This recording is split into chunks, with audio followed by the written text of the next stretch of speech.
আল্লাহর ঘর মসজিদটাকে সাহাবীরা নিজের অন্তর দিয়ে ভালোবাসতেন। সাহাবায়ে কেরাম মসজিদটাকে নিজের কলিজা মনে করতেন।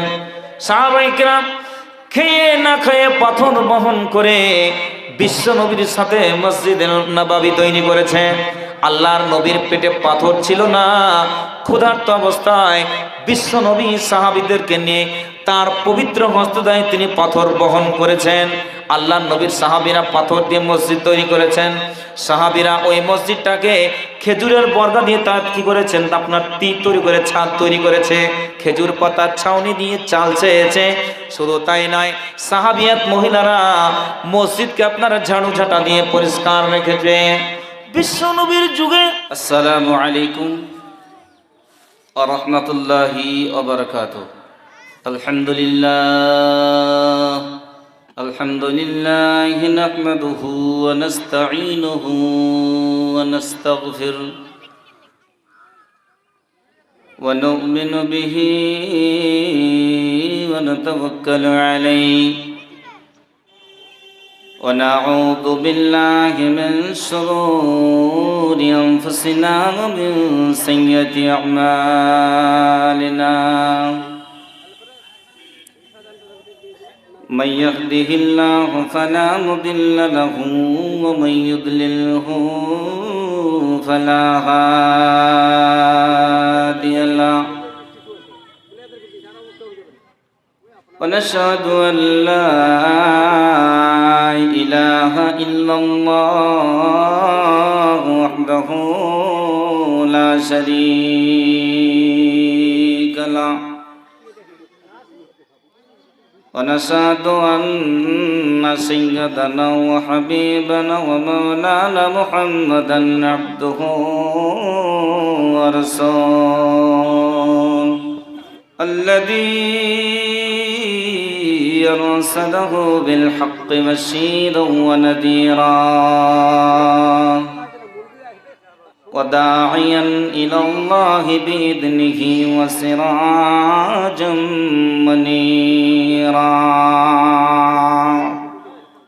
উপস্থিত আজকের এই মহতী সভার যোগ্যতম শ্রদ্ধাভাজন সভাপতি মহাশয়, সম্মুখে বসে থাকা দিনদার ইমানদার বয়োজ্যেষ্ঠ বৈকনিষ্ঠ শ্রদ্ধাভাজন স্নেহভাজন সমবয়স্ক ইসলাম দরদী শ্রোতামণ্ডলী, ভাই ও বন্ধুরা, যাবতীয় প্রশংসা গুণগান হামদোসানের স্তর স্তুতি পরম করুণাময় অসীম দয়ালু মহান আল্লাহ সুবহানাহু ওয়া তাআলার জন্যে, যিনি আসমান ও জমিনের একচ্ছত্র মালিক, বিশ্বজাহানের প্রতিপালক, যিনি গোটা পৃথিবীকে ভূমণ্ডল নভমণ্ডল তথা সারা বিশ্বকে গোটা ওয়ার্ল্ডকে যিনি নিয়ন্ত্রণ করছে এবং গোটা পৃথিবীর যিনি সৃষ্টিকর্তা সৃজনকর্তা খালেক ও মালিক, সে আল্লাহর প্রশংসা আলহামদুলিল্লাহ। দরুদ ও সালাম শান্তি দ্বারা বর্ষিত হোক বিশ্ব নবী জনাবে মুহাম্মদুর রাসূলুল্লাহ সাল্লাল্লাহু আলাইহি ওয়াসাল্লামের উপরে। আল্লাহুম্মা আমিন, আল্লাহুম্মা সাল্লি আলাইহি, আল্লাহুম্মা বারিক আলাইহি। আমি মহাগ্রন্থ আল কোরআন থেকে তিনখানা আয়াত পরিবেশন করেছি। বিশ্ব নবী জনাবে মুহাম্মদুর রাসূলুল্লাহ সাল্লাল্লাহু আলাইহি ওয়াসাল্লামের মুখ নিঃসৃত একখানা হাদিস। মহান আল্লাহ তাবারাক ওয়া তাআলা আমাদেরকে পৃথিবীতে পাঠিয়েছে মূলত তার ইবাদত এবং তার দাসত্ব গোলামি বন্দেগী করার জন্য। আল্লাহর দাসত্ব এবং গোলামি তার বন্দেগী করার জন্য পৃথিবীতে আমাদের আবির্ভাব হয়েছে এবং পৃথিবীতে আমাদেরকে পাঠানো হয়েছে। যদি আমরা আল্লাহর এই বিধিবিধানকে, আল্লাহর এই বাণীকে মেনে না নিই, তাহলে চরম অন্যায় আমাদের হবে, বড় ভুল আমাদের জীবনে হবে। কাজেই সেই দিকে লক্ষ্য রেখে আমাদেরকে কোরআন এবং সুন্নাহর প্রতি শ্রদ্ধাশীল হতে হবে, কোরআন এবং সুন্নাহকে মান্যতা দিয়ে আমাদের জীবন গড়তে হবে। তো একজন মুসলিম হিসাবে, একজন মুমিন হিসাবে দেখা যাচ্ছে যে ইবাদতখানা বান্দেগী করার একটা নির্দিষ্ট জায়গা হচ্ছে মসজিদ। আমাদের ভিতরে যারা আমরা ইসলাম ধর্মাবলম্বী, যারা আমরা মুসলিম, আমাদের মাঝে আমাদের ইবাদতখানাকে মসজিদ বলা হয়।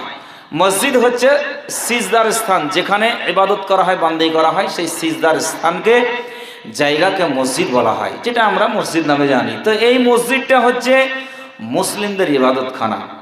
তো যেহেতু আজকে মসজিদ কেন্দ্রিক জালসা, সেই হিসাবে আমি কিছু কথা কোরআন এবং সুন্নাহ থেকে মসজিদ সংক্রান্ত আলোচনা, আল্লাহর কোরআনে, বিশ্বনবীর সুন্নাতে, সাহাবীদের জীবনীতে মসজিদের ইতিহাস, মসজিদের প্রতি কি আদব ছিল, আল্লাহ পাক মসজিদ কেন তৈরি করতে বললেন, মসজিদ সম্বন্ধে আল্লাহ কি বলেছে, এই বিষয়ে আলোচনা রাখবো ইনশাআল্লাহ। তো আল্লাহ পাক রব্বুল আলামিন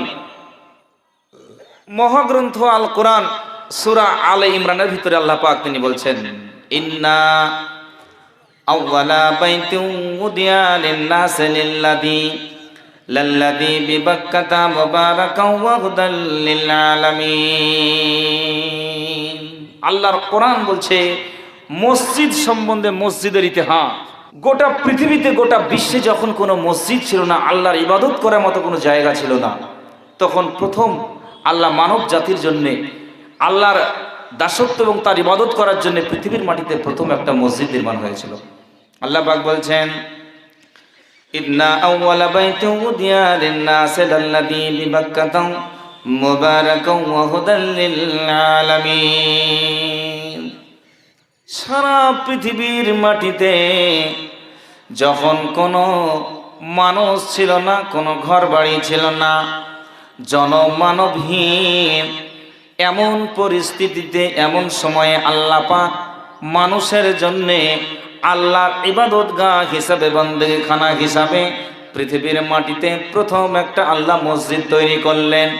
যখন কোনো মানুষ বসবাস করার মতো বিল্ডিং ছিল না, না কোনো স্থাপত্য ছিল, না আরো কিছু ছিল, শুধুমাত্র পশু পাখি ছিল, দুনিয়াতে জিন জাতি ছিল, ফারিস্তা ছিল, আল্লাহর দাসত্ব করার জন্যে, গোলামি করার জন্যে, আল্লাহর ইবাদত করার জন্য পৃথিবীর মাটিতে প্রথম একটা আল্লাহর ঘর মসজিদ তৈরি হলো।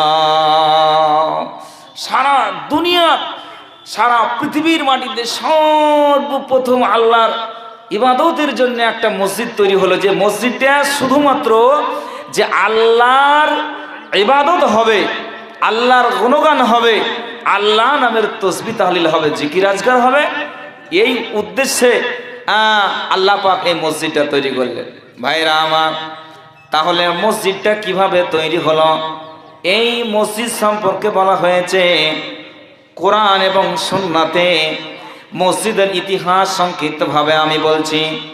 ভাইরা আমার, সারা দুনিয়ার, সারা পৃথিবীর সব থেকে মিডিল জায়গা যেটা, যেমন মানব শরীরে, মানব দেহের নাভি আছে, মানব শরীরে, মানব দেহে যেমন নাভি আছে, ওই নাভিটা হলো পেটের মধ্যখানে, পুরো পেটের মধ্যখানে হচ্ছে নাভিটা। মানে ওই নাভি থেকে যতটা দূরত্ব নিচের দিকে, ততটাই দূরত্ব উপরের দিকে, যতটা ডান দিকে ততটাই বাম দিকে। মানে পুরো পেটের ভিতরে নাভিটা যেমন মিডিল জায়গা আল্লাহ পাক সৃষ্টি করেছে, তৈরি করেছে, ওই রকম ভাবে গোটা পৃথিবীর মিডিল জায়গায় আল্লাহ পাক আরব দেশের মক্কা শহরে আল্লাহর ঘর কাবাতুল্লাহ তিনি তৈরি করলেন, সৃষ্টি করলেন। কাবাতুল্লাহ, এই বাইতুল্লাহ নামে আমরা যেটা চিনি, যেটাকে মসজিদুল হারাম বলা হয় নাকি, মসজিদুল হারাম। তো এই মসজিদটা হলো সারা পৃথিবীর একবারে মিডিল জায়গা। গোটা দুনিয়াতে তো আছে, জমিন পড়ে আছে, তো নদী আছে, সাগর মহাসাগর আছে, স্কুল কলেজ আছে, দেখা যাচ্ছে বহু যানবাহন গাড়ি ঘোড়া আছে। তো দুনিয়ার মিডিল জায়গাতে ওই ঘরটা আল্লাহ তৈরি করা হলো, যেটা আমাদের পশ্চিম, যেটা আমাদের কিবলা। এবার ওই মসজিদটা কিভাবে তৈরি হলো? ওই মসজিদটা কিভাবে তৈরি হলো? মহান আল্লাহ তাবারক ওয়া তাআলা ফারিস্তাদের একটা ইবাদতখানা রেখেছে। ওই ইবাদতখানাটা কোথায় আছে? ওই ইবাদতখানাটা আছে 7 আসমানের ভিতরে, 7 আসমানের উপরে। আল্লাহ আসমানের উপরে একটা জায়গা আছে যেটাকে বাইতুল মামুর বলা হয়েছে। আমরা হাদিস থেকে জেনেছি ওই বাইতুল মামুরটা হলো ফারিস্তাদের ইবাদতখানা, ফারিস্তাদের ইবাদতের জায়গা। ভাইরা আমার, বন্ধুরা আমার, ইসলাম দরদি মায়েরা আমার, বোনেরা আমার, কিন্তু এই বাইতুল মামুরে যে ফারিস্তারা ইবাদত করত, এই ইবাদতের ধরনটা তাদের কেমন ছিল, তাদের ইবাদতের সিস্টেমটা কেমন ছিল, তারা কত রাকাত নামাজ পড়তো, তারা কিভাবে নামাজ পড়তো এইটা আমাদের জানা নাই।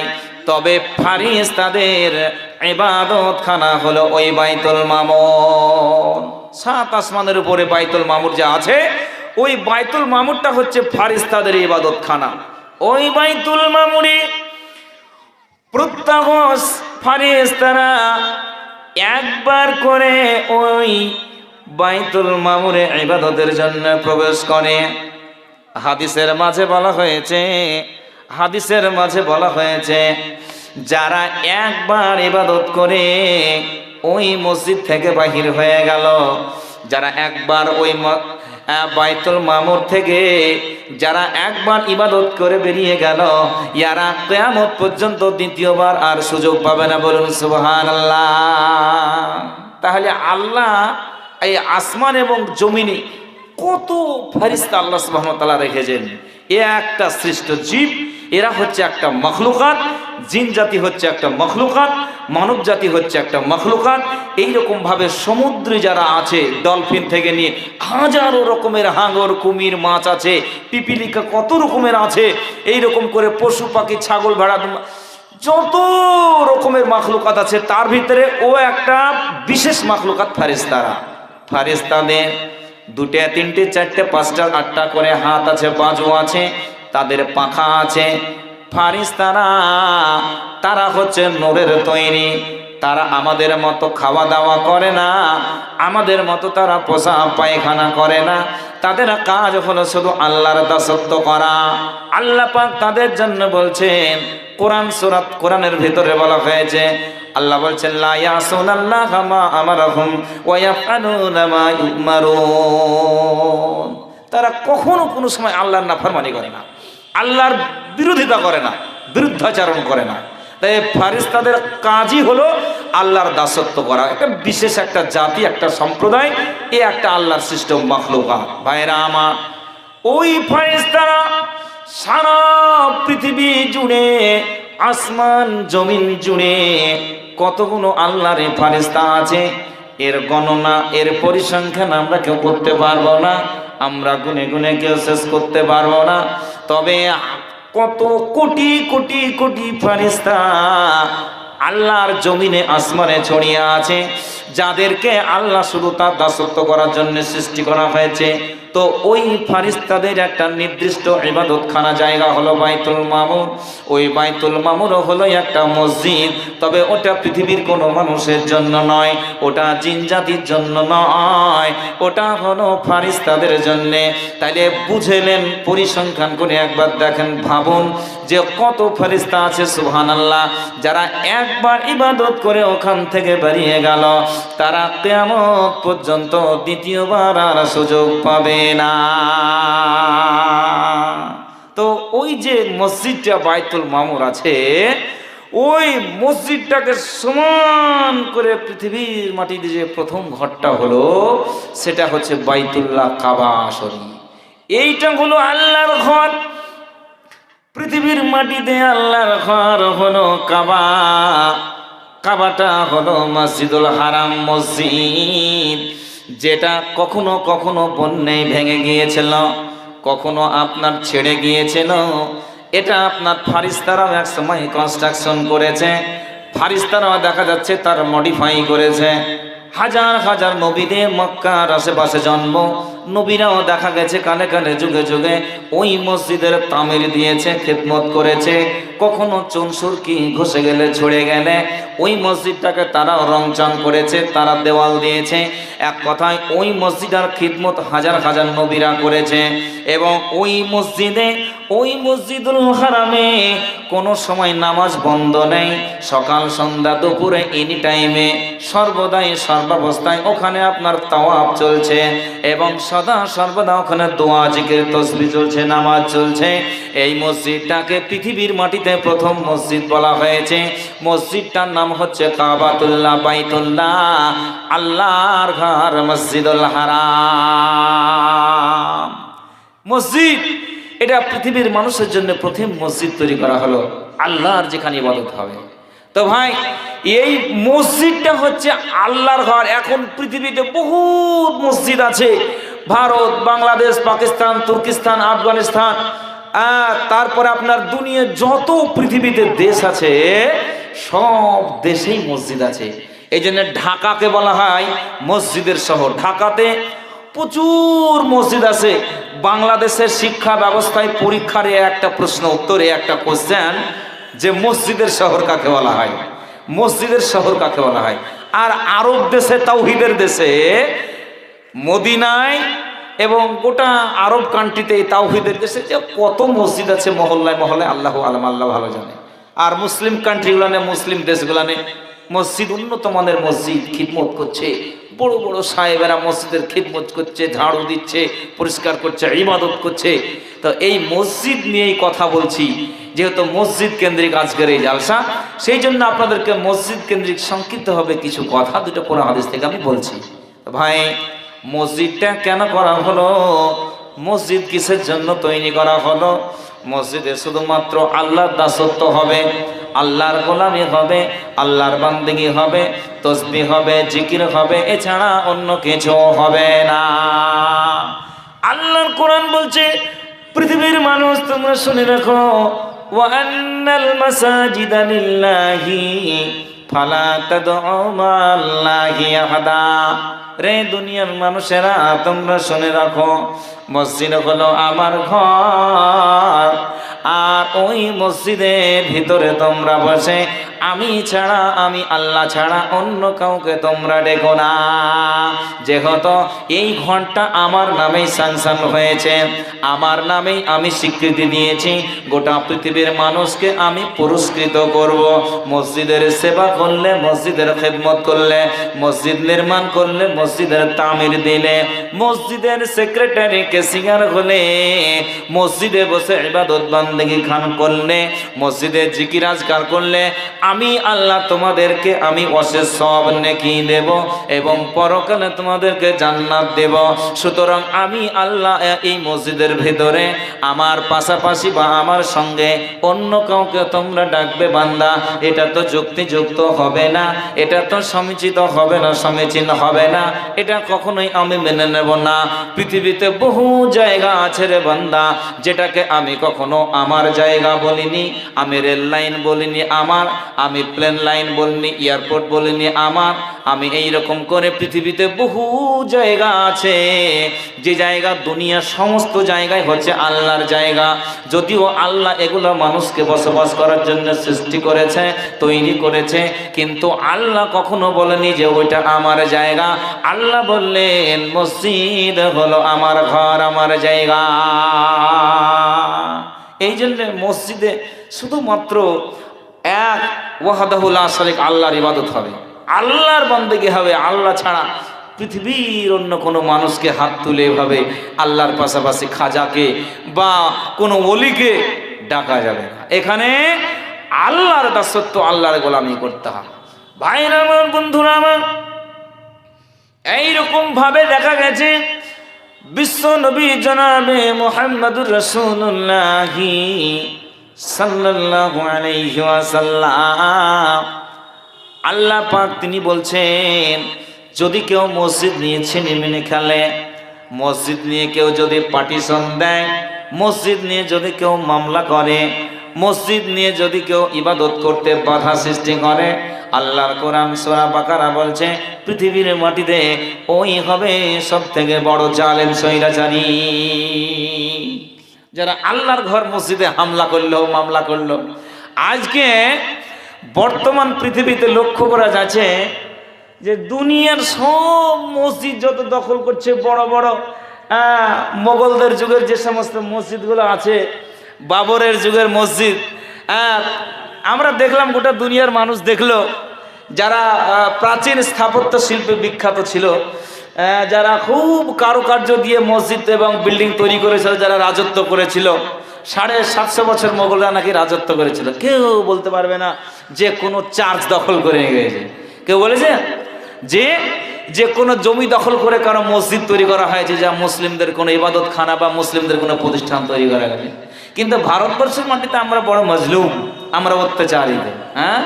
যে আপনার এই যে অযোধ্যার যে বাবরি মসজিদ ঐতিহাসিক, আমরা পূর্বপুরুষ থেকে সব জন্মের পর থেকে পুঁথিতে, কবি গানে আর শিক্ষা ব্যবস্থায়, সংস্কৃতিতে, আরবি সাহিত্যে আমরা পড়েছি এই বাবরের যুগে মসজিদ সব দুনিয়ার মানুষ সবাই জানে।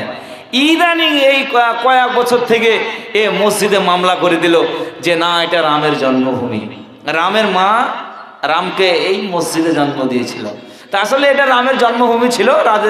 এইরকম ভাবে নানান কিছু অপপ্রয়াস চালিয়ে, অপকৌশল চালিয়ে কি করলো, হামলা মামলা করে এ মসজিদ তারা রাম মন্দির বানিয়ে দিল। বলুন, দুনিয়াতে মানে রামের লিঙ্গ এত বড় হয়ে গেছে যে রামের জন্ম হলো অযোধ্যায়, যদি হয়েই থাকে বা আপনার উত্তরপ্রদেশের কোনো একটা জায়গায় যদি হয়ে থাকে, বা এটা কাল্পনিক জিনিস, কল্পিত জিনিস, এগুলোকে তারা দাবি করছে দুনিয়ার সাথে, তো তার লিঙ্গ রামের এত বড়ই হয়ে গেছে যে ওইখান থেকে দেখা যাচ্ছে বাংলাদেশে আর আপনার ভারতবর্ষের বিভিন্ন প্রান্তে মসজিদেই নাকি রামের লিঙ্গ পাওয়া যাচ্ছে। রামের লিঙ্গ নাকি বেছে বেছে মসজিদেই পাওয়া যাচ্ছে। এই ইদানিং আবার একটা ফেসবুকে ভাইরাল হয়েছে দেখছি, মালদার আদিনা মসজিদ, ঐতিহাসিক মসজিদ, দুনিয়ার সব ধর্মের মানুষেরা জানে, সবাই জানে এগুলো মসজিদ, অথচ এই মসজিদগুলোকে ছিনিমিনি খেলছে। তাহলে যারা মসজিদ নিয়ে, ইবাদত খানা নিয়ে এই নানান রকমের কৌশল করছে, চক্রান্ত করছে, আল্লাহ পাক বলছে ওমান আজলামু মিম্মান মানা মাসাজিদাল্লাহ। আল্লাহ কোরআন বলছে পৃথিবীর মাটিতে তার থেকে বড় অত্যাচারী, তার থেকে বড় জালেম, তার থেকে বড় পাপী, তার থেকে বড় স্বৈরাচারী আর কে হতে পারে যে আল্লাহর ঘর মসজিদে ইবাদত করতে বাধা সৃষ্টি করে, আল্লাহর ঘর মসজিদে মানুষকে ঢুকতে বাধা প্রদান করে, ওখানে মসজিদে লক করে দেয়, তালা দিয়ে দেয়, মসজিদে দেখা যায় পার্টিশন প্রাচীর দিয়ে দেয়, মসজিদে ঢুকতে দেয় না, ইবাদত করতে দেয় না, মসজিদে হামলা করে, বোমিং করছে। আমার আল্লাহ পাক বলছে পৃথিবীর মাটিতে হলো এরা সব থেকে বড় স্বৈরাচারী জালেম। 2 নম্বর সূরা বাকারার ভিতরে ভয়ঙ্কর ভাবে ওই স্বৈরাচারীদের কথা বলা হয়েছে, যারা মসজিদকে আক্রমণ করছে। এই যে আপনার ফিলিস্তিনের মাটিতে মসজিদুল আকসা, ঐতিহাসিক মসজিদ, ফিলিস্তিনের মাটিতে ঐতিহাসিক মসজিদ মসজিদুল আকসা, যেই মসজিদের সাথে আমাদের ধর্মের, আমাদের শাস্ত্রের একটা বড় স্মৃতি বিজড়িত হয়ে আছে, আমরা জানি। আল্লাহর কোরআন সূরা বনী ইসরাইলের ভিতরে বলা হয়েছে বিশ্ব নবী জনাবে মুহাম্মদুর রাসূলুল্লাহ সাল্লাল্লাহু আলাইহি ওয়াসাল্লাম, আল্লাহর নবী পৃথিবীর মাটিতে এসে মানুষদের ভিতরে তাবলীগ করার জন্য, দ্বীনের দাওয়াত পৌঁছে দেওয়ার জন্য আল্লাহর বিশেষ হুকুমে নবীকে দুনিয়ার মাটি থেকে জান্নাতে নিয়ে যাওয়া হয়েছিল, জাহান্নাম দেখানো হয়েছিল, নবীর মেরাজ হয়েছিল, যেটাকে ইসরা বলা হয়, নৈশ ভ্রমণ বলা হয়। একই রাত্রিতে বিশ্ব নবী মসজিদুল হারাম থেকে মসজিদুল আকসা গিয়েছিলেন। ওইখানে বিশেষ একটা নামাজ হয়েছিল, সম্মেলন হয়েছিল নবীদেরকে নিয়ে। ওইখানে এই সম্মেলনটা করে নবী আলাপ আলোচনার পরে ওইখান থেকে যেটা বিশ্ব নবী 7 আসমান পাড়ি দিয়ে সিদরাতুল মুনতাহা, জান্নাত জাহান্নাম দর্শন করেছিলেন, এই চ্যাপ্টারটাকে বলা হয়েছে ইসরা, মানে নৈশ ভ্রমণ। বাংলায় যেটাকে বলা হয় ঊর্ধ্বারোহণ বা ঊর্ধ্বাগমন। বিশ্ব নবী এই মসজিদ থেকে মক্কার মাটিতে মসজিদুল হারাম থেকে একই রাত্রিতে আল্লাহ রাসূল কোথায় গিয়েছিলেন? না তো মসজিদুল আকসা গিয়েছিলেন। আল্লাহ পাক বলছেন সুবহানাল্লাযী আসরা বিআবদিহি লাইলাম মিনাল মসজিদিল হারাম ইলাল মসজিদিল আকসাল্লাযী বারাকনা হাওলাহু লিনুরিয়াহু মিন আয়াতিনা ইন্নাহু হুয়াস সামিউল আলীম। আল্লাহ তার কুদরত এবং তার ক্ষমতা, তার মহিমান্বিত প্রজ্ঞার কথা আল্লাহ বলছে যে একই রাত্রিতে বিশ্ব নবী মুহাম্মদুর রাসূলুল্লাহ সাল্লাল্লাহু আলাইহি ওয়াসাল্লামকে তিনি কি করেছিলেন? না তো এই মসজিদুল হারাম থেকে তিনি একই রাত্রিতে ওই যে আপনার ফিলিস্তিনি প্যালেস্টাইনের মসজিদুল আকসাতে নিয়ে গিয়েছিলেন। আর ওইখান থেকে আল্লাহ রাসূল সাল্লাল্লাহু আলাইহি ওয়াসাল্লামকে কোথায় নিয়ে যাওয়া হয়েছিল? মেরাজে তথা নৈশ ভ্রমণ, 7 আসমান পাড়ি দিয়ে, যেখান থেকে আল্লাহ রাসূল সাল্লাল্লাহু আলাইহি ওয়াসাল্লাম মানব জাতির জন্য, মুসলিমদের জন্য আল্লাহর পক্ষ থেকে হাদিয়া হিসাবে, বিধান হিসাবে নামাজ নিয়ে এসেছিলেন। ভাইরা আমার, তো ওই মসজিদুল আকসা ফিলিস্তিনের মসজিদ বর্তমানে এখন ইহুদি ইসরায়েল বাহিনীর দখলে আছে। আমরা জানি আন্তর্জাতিক মানবাধিকার যে একটা বিধান আছে, এখানে রাজনৈতিক কিছু ব্যাপার আছে। প্রত্যেকটা দেশের মানুষ, প্রত্যেকটা দেশের রাজারা কখনো কখনো মসজিদের বিপক্ষে সাইন করেছে, সই দিয়েছে। আবার রাজনৈতিক স্বার্থ চরিতার্থ করার জন্যে, ফায়দা লোটার জন্যে কখনো কখনো মসজিদের পক্ষে আপনার সাইন করেছে। এখন এই মসজিদ কেন্দ্রিক সব থেকে ঐতিহাসিক যুদ্ধ লেগে গেছে ইসরায়েল ইহুদির সাথে, গাজার মুজাহিদদের মুসলিমদের সাথে। মুসলিমরা বলছে আমরা আমাদের এই ঐতিহ্য, আমাদের এই সম্পদ, আমাদের এই ঘর ইবাদতখানা আমরা ফিরিয়ে চাই। আমরা বহু নির্যাতন সহ্য করেছি, বহু অত্যাচার সহ্য করেছি, আমরা আর নির্যাতন সহ্য করতে পারবো না, আমরা আর অত্যাচার সহ্য করব না, আমরা এখন রুখে দাঁড়াবো, আমরা অধিকার চাই, আমরা আমাদের মসজিদ আল্লাহর ঘর আমরা ফিরিয়ে চাই। এখন ব্যাপকভাবে জোকের মতো আপনার হিম্মত নিয়ে, সাহসিকতা নিয়ে এই ফিলিস্তিনের এই মুজাহিদ হামাস বাহিনী ভাইরা আল্লাহর ঘরকে রক্ষা করার জন্য তারা দাঁড়িয়ে আছে। তাহলে এখন আমাদের কি করতে হবে গো? আমাদের কি করতে হবে? তার জন্য দোয়া করা। তাহলে সবাই একবার দোয়া করুন যে এই হামাস বাহিনী, মুজাহিদ বাহিনী, নির্যাতিত মজলুম এই ফিলিস্তিনের, প্যালেস্টাইনের এই মসজিদকে যেন মুজাহিদরা যেন ফিরিয়ে পায়, তাদের যেন হস্তগত হয়, বলুন আল্লাহুম্মা আমিন। আবার যেন এই মুজাহিদ হামাস বাহিনী, এই ফিলিস্তিনের মুসলমানরা তারা যেন তাদের এই মসজিদ ফিরিয়ে পায়, এবং আল্লাহ যেন পৃথিবীর যত গণমাধ্যম আছে, আর আপনার আন্তর্জাতিক মিডিয়া আছে, আর আপনার আন্তর্জাতিক মানবাধিকার আছে, যত রকমের আইন আছে, সমস্ত আইনকে যেন আল্লাহ রহম করে, সবাই যেন আল্লাহর এই ইবাদতখানা যেন তাদের হাতে ফিরিয়ে দেবেন, আল্লাহুম্মা আমিন।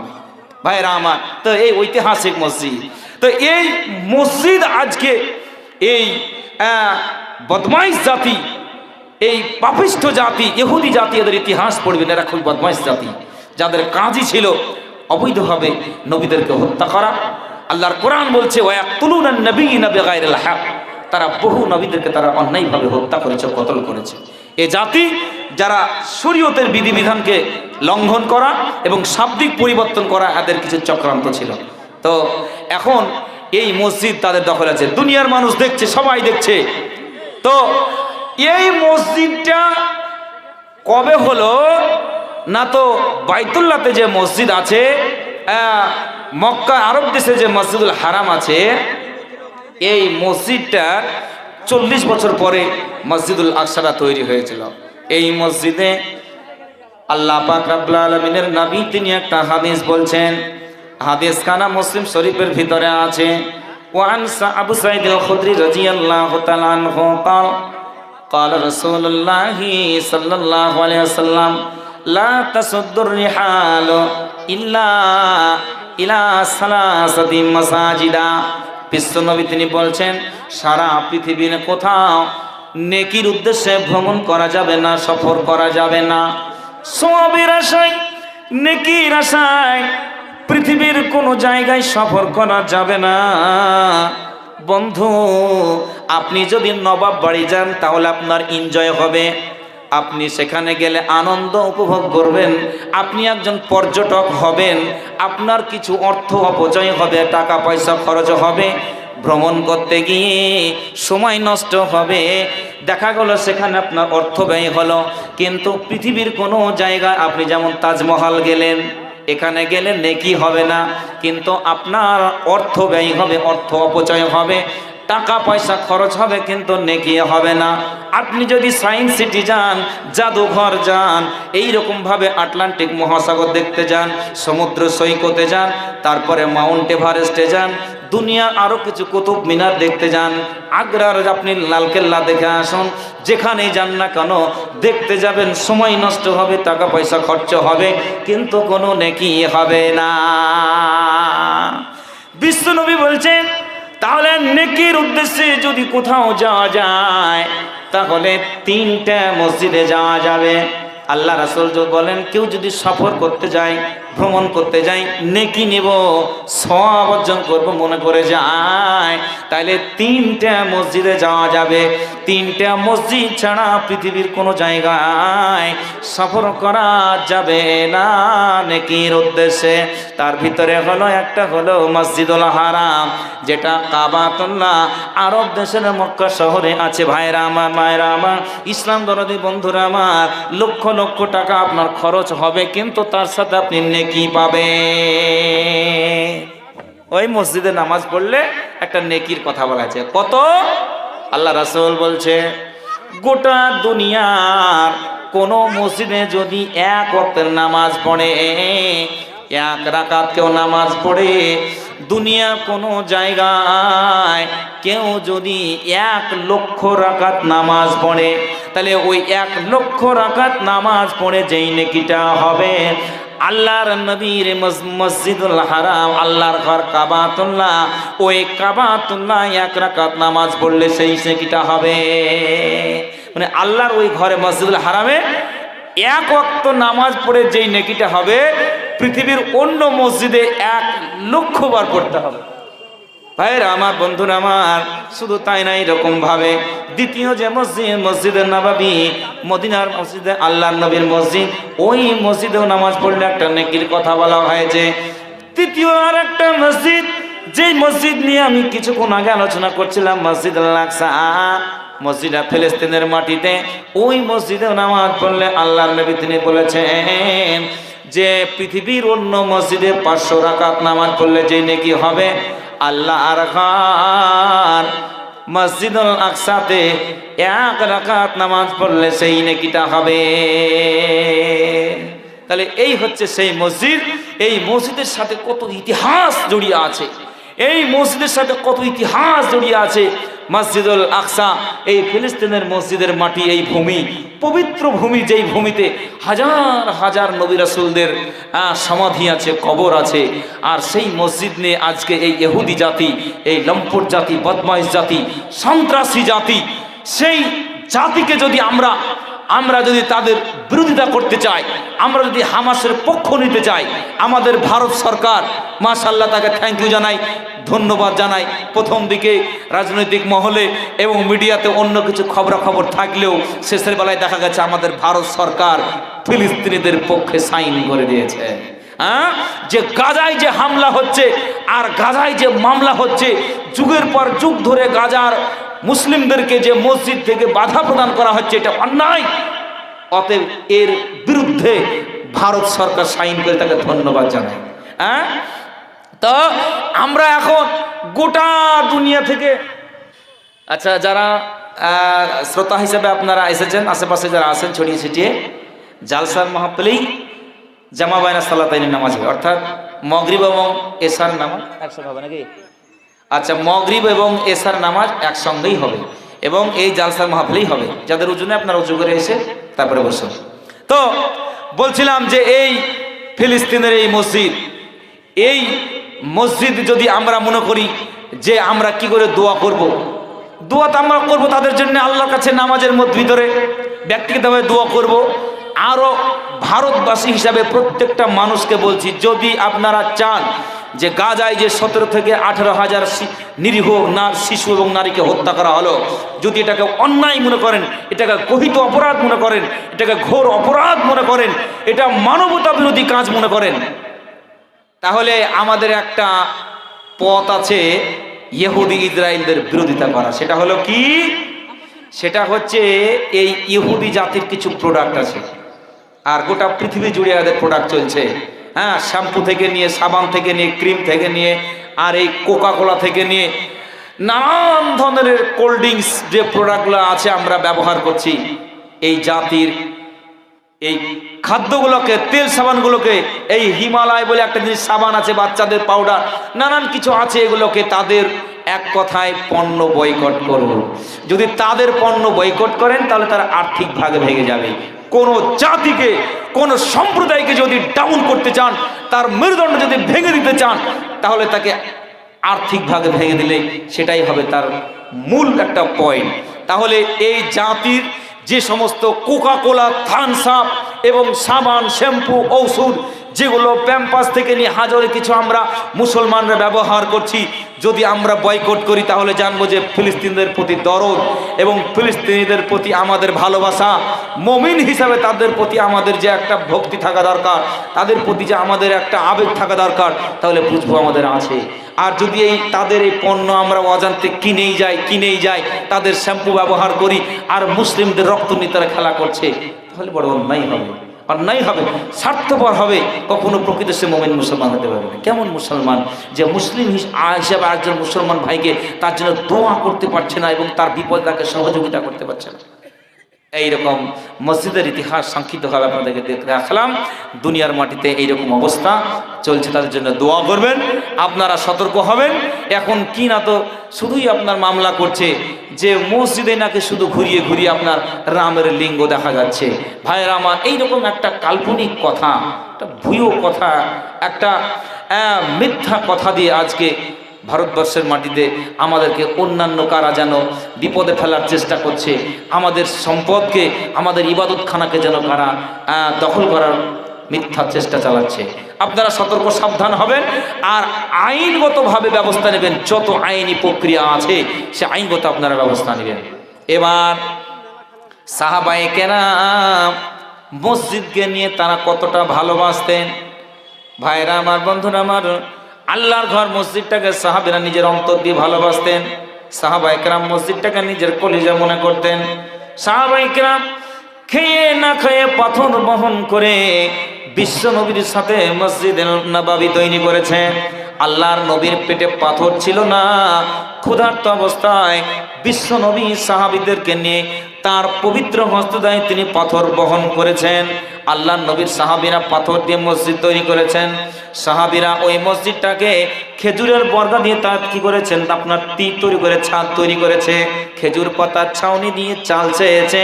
শুধু তাই নয়, সাহাবিয়াত মহিলারা মসজিদকে আপনারা ঝাড়ু ঝাঁটা দিয়ে পরিষ্কার রেখেছে।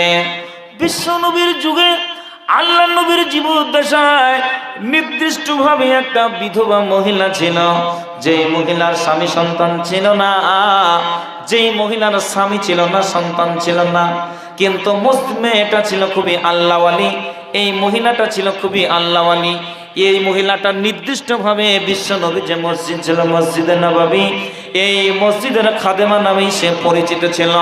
রাস্তা দিয়ে যদি মহিলাটা কখনো যেত, মানুষে দেখলেই বুঝতে পারত যে এই মহিলাটা হলো আল্লাহর নবীর মসজিদে নববীর খাদেমা। মহিলাটাকে দেখলেই বোঝা যেত যে আল্লাহর নবী যে মসজিদে নববী আছে মদিনাতে, ওই মসজিদের সে খাদেমা নেওয়া যেত। ভাইরা আমার, আল্লাহর নবী বিশ্ব নবী সাল্লাল্লাহু আলাইহি সাল্লাম ওই মহিলাটাকে অত্যন্ত ভালোবাসতেন, অন্তর থেকে ভালোবাসতেন। আল্লাহর নবী তাকে কোন শ্রদ্ধা সম্মান করতেন, কেননা সে মসজিদের খুবই খিদমত করত। কোনো একদিন কোনো এক সময় মহিলাটা যখন দুনিয়া থেকে বিদায় নিয়ে চলে গেল, মারা গেল, তখন বিশ্ব নবী তিনি সফরের অবস্থায় ছিলেন। আল্লাহর নবী সফরে ছিলেন। সফর অবস্থায় এই আল্লাহর নবীর মসজিদের খাদেমা মারা গেলেন। আল্লাহর নবীকে না জানিয়ে সাহাবায়ে কেরাম করলো কি, ওই মহিলাটাকে দাফন করে দিলেন, মাটি দিয়ে দিলেন। বিশ্ব নবী সাল্লাল্লাহু আলাইহি সাল্লাম সফর থেকে ফিরে এসে তিনি একবেলা দুবেলা তিনবেলা ঘোরার পরে আল্লাহ নবী দেখছেন আমি সব দেখতে পাচ্ছি, কিন্তু আমার মসজিদের খাদেমাকে কেন আমি দেখতে পাচ্ছি না। এমন ভাবে আল্লাহ রাসূল ওই মহিলাটাকে সম্মান শ্রদ্ধা করত, ভালোবাসতো, খুবই মহিলাটার প্রতি নজর রাখতো। কিন্তু আল্লাহ রাসূল সফর থেকে আসলেন, আসার পরে দেখলেন যে ওই মহিলাটাকে দেখা যাচ্ছে না। যে মসজিদটা ঝাড়ু ঝাড়া দিত, ধুয়ে মুছে পরিষ্কার রাখতো, সেবা করতো, যত্ন করতো, তা আমার এই খাদেমা কোথায়? আল্লাহর নবী সাহাবায়ে কেরাম রাদিয়াল্লাহু তাআলা আজমাইনকে বললেন, রে আমার সাহাবায়ে কেরাম, আমি তোমাদের সবাইকে দেখতে পাচ্ছি, কিন্তু আমার মসজিদের খাদেমাকে কেন দেখতে পাচ্ছি না? বলো বলো বলো, আমার খাদেমা তোমরা সন্ধান কি কেউ দিতে পারবে? সাহাবায়ে কেরাম বলল, ইয়া রাসূলুল্লাহ, ইয়া হাবিবাল্লাহ, ওগো আল্লাহর নবী, বিশ্ব নবী, ওগো আল্লাহর নবী, আপনার অনুপস্থিতিতে আপনি যখন সফরে ছিলেন তখন এই বুড়ি মহিলাটা, আপনার মসজিদের খাদেমা মহিলাটা মারা গিয়েছে। আর মারা যাওয়ার সাথে সাথে বিশ্ব নবী, আমরা আপনাকে জানানো প্রয়োজন মনে করিনি, যেহেতু সফরে আপনি গুরুত্বপূর্ণ কাজে আছেন। বিশ্ব নবী আপনাকে না জানিয়ে আমরা রাতের অন্ধকারে ওই মহিলাটাকে দাফন করে দিয়েছি, আপনাকে জানানো প্রয়োজন মনে করেনি, যেহেতু আপনি সফরের হালাতে আছেন। খুব কষ্ট অনুভব করলেন, এত ব্যথিত হলেন। আল্লাহ রাসূল দয়ার নবী তার মসজিদের খাদেমার জন্য অত্যন্ত ব্যথিত হলেন। আল্লাহ রাসূল বললেন, তোমরা ভুল করেছো, তোমরা অন্যায় করেছো। রে আমার সাহাবায়ে কেরাম থেকে আল্লাহ রাসূল বকাঝকা করলেন, তোমরা কেন আমাকে জানানোর প্রয়োজন মনে করলেন না? আমার মসজিদের খাদেমা, তাকে আমি কত সম্মান করি, তাকে আমি কত ভালোবাসি, তার প্রতি আমার কত নজর, আমি তার খোঁজ খবর নেই। মসজিদকে সেবা করার কারণে, মসজিদকে ঝাড়ু ঝাঁটা দিয়ে মুছে ধুয়ে মুছে পরিষ্কার করার কারণে ওই মহিলাটাকে আমি অন্তরে জায়গা করে নিয়েছিলাম, ওই মহিলাটাকে অন্তর থেকে আমি ভালোবাসতাম। তাহলে কেন তোমরা আমাকে জানানো প্রয়োজন মনে করলে না? আমার সাহাবারা, বলো বলো বলো, আমার মসজিদের সেবিকার কবর কোথায় আছে? তোমরা আমাকে দেখিয়ে দাও। আল্লাহর নবীকে দেখিয়ে দেওয়া হলো, আল্লাহ রাসূল, এই জায়গায় আপনার মসজিদের সেবিকাকে আমরা দাফন করে দিয়েছি। আল্লাহ রাসূল সেই কবরের কাছে দাঁড়িয়ে তার জন্য ইস্তেগফার করলেন, ক্ষমা প্রার্থনা করলেন, দোয়া করলেন। ভাই, মসজিদ আজকে আমরা নাফরমানি জায়গা হয়েছে, নফরতের জায়গা হয়েছে। আমরা মসজিদ নিয়ে দলবাজি করি না, মসজিদ নিয়ে আমরা অনেক জায়গায় দেখি দলবাজি করি। মসজিদের সভাপতি, সেক্রেটারি, কেসিয়ার কে হবে, মল্লিকরা হবে, প্রামাণিকরা হবে। আবার কোথাও দেখা যাচ্ছে টাইম দেওয়া আছে, বলে এক বছর মল্লিকরা হবে তো পরের বছর মহলদাররা হবে, এই বছর যদি শেখরা হবে তো পরের বছর সৈয়দরা হবে।